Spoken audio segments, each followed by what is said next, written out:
usually feel it before they ever say a word. Something changes in the way they speak to you.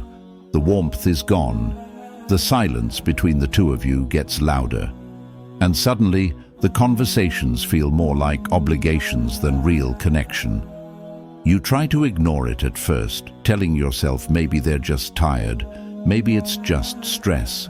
But deep down, your heart knows something has shifted. Something is missing, and it hurts more than you expected. Because this isn't a stranger. This is someone who once made you feel seen, safe, and special. But now they're slowly becoming distant, not with a loud exit, not with a clear goodbye, but with small, quiet changes that only your heart notices. You check your phone more than usual, hoping for a message. You try harder in conversations, hoping for a spark. You give more, hoping they'll come closer. But the more you try, the more they drift away. And you're left wondering, did I do something wrong? Are they falling out of love with me? And the truth is, yes, sometimes they are. And the painful part, there are always signs, small, subtle signs, that they're no longer emotionally invested. And if you know what to look for, it becomes painfully obvious. In this video, we're going to uncover the two things people often do first when love begins to fade.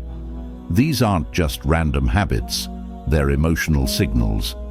And by the end, we'll also share how to respond in a way that protects your heart, your dignity, and your iman. Because even when people stop loving you, Allah never does. Number 1, they stop listening to you. But you feel it more than you hear it. They don't say it directly, but suddenly, when you speak, it feels like your words are hitting a wall. They used to ask about your day, your thoughts, your feelings. Now you talk, and they scroll. You share something important, and they nod without really hearing you. You can feel their presence physically, but emotionally, they've already stepped away. And what makes it worse is that they're not being cruel.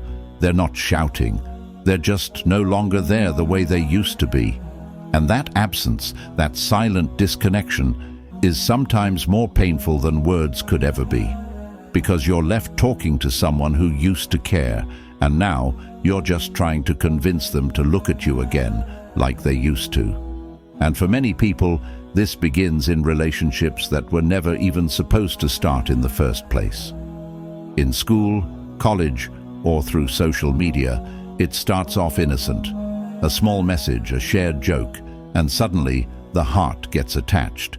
But because it was never built on something halal, the love fades faster than it came. One person becomes emotionally distant, and the other is left clinging to something that was never protected by Allah to begin with. Islam didn't prohibit these relationships to make our lives difficult. It prohibited them to protect our hearts, because nothing breaks a person more than giving their love to someone who was never written for them. So if you notice that someone has stopped listening, stopped caring, don't chase their attention. Turn to the one who always listens, the one who said in the Quran, Surah Ghafir 40:60, "Call upon me, and I will respond to you." Because people's hearts change, but Allah's mercy, it never disconnects. Number 2, they start highlighting things they once overlooked. There was a time when your flaws didn't matter, your little habits, your silence, your awkwardness. Those things were part of what made you, you, and it was enough, maybe even endearing. But now, suddenly, those same things have become problems. What was once ignored with a smile is now brought up with frustration. The patience that once defined the connection begins to shrink. Everything turns into a complaint. You feel like you're being watched under a microscope, picked apart for things that were always there but never wrong before. And that shift, it stings. Not because you think you're perfect, but because the person who once gave you peace now makes you question whether you're even lovable. And this is where so many hearts break silently, especially when the bond wasn't even rooted in nikah. in something pure. That relationship might have felt intense, exciting, maybe even real, but when it's built outside the boundaries Allah set, it doesn't carry the protection of barakah, and eventually one person begins to lose interest while the other stays emotionally trapped. We live in a time where haram relationships are everywhere, where a glance becomes a connection, where texting is seen as harmless. But the reality is, love outside of Allah's guidance always starts with hope and ends in wounds, because the soul wasn't designed to give itself to someone who hasn't been written for it. Allah says in the Quran, Surah Ar-Rum 30:21, "And among His signs is that He created for you, from yourselves, mates, that you may find tranquility in them." Tranquility doesn't come from casual attention. It comes from commitment, from halal, from the kind of love that's not built on conditions, but built on Allah's blessing. So when someone starts pointing out your flaws, not out of love, but out of resentment, step back. It might be the sign that you're holding on to something Allah is gently trying to remove from your life. When someone drifts away, it might be Allah protecting you. There's a certain heartbreak that doesn't come from betrayal. It comes from slow detachment. When someone you once relied on begins to pull away, it creates a confusion in your heart that's hard to describe. It's not loud, it's not dramatic, but it lingers. You replay conversations in your head. You wonder if you should have tried harder. You question whether it was all your fault, and slowly your self-worth begins to shrink. But this is where Islam offers something that no modern relationship advice can: clarity, protection, and peace. Because sometimes, when someone starts detaching from you, it's not always a punishment. It might be a protection. It could be Allah quietly removing someone who was never meant to go further in your journey. Someone whose presence, if it continued, might have damaged your peace, your faith, or your focus in ways you can't see right now. But He sees it, and He intervenes, not by force, but through subtle detachment. That's why it hurts. Because you still care, but He's calling you back to a love that's safer, His. And let's be real, we live in a culture that glorifies attachment. We're told to chase love, prove our worth, hold on to people no matter what. But in Islam, the opposite is true. You're taught that if someone walks away from your life, and it's not because of injustice from your side, then maybe that distance is a mercy in disguise. Maybe Allah wanted to free your heart for someone better, or maybe He just wanted you to finally focus on healing your relationship with Him before He brings the one written for you.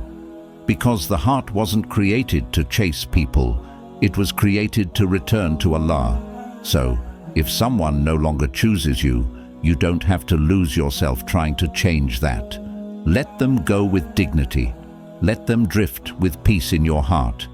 Because when Allah removes something or someone from your life, it's only because He's clearing space for what's better.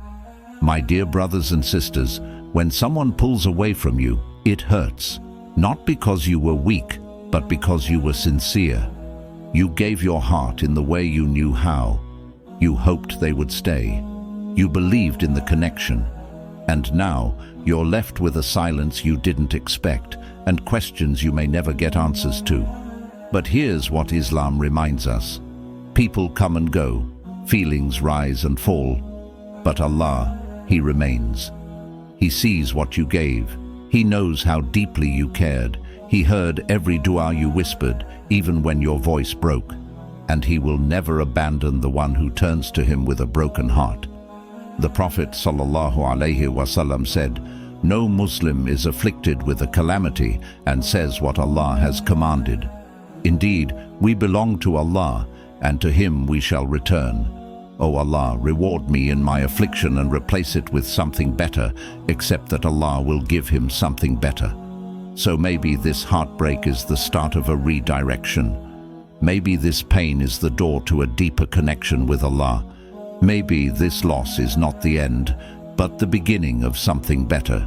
So make this dua with me, Ya Allah. If someone no longer wants to walk beside me, let them go gently, without resentment in my heart.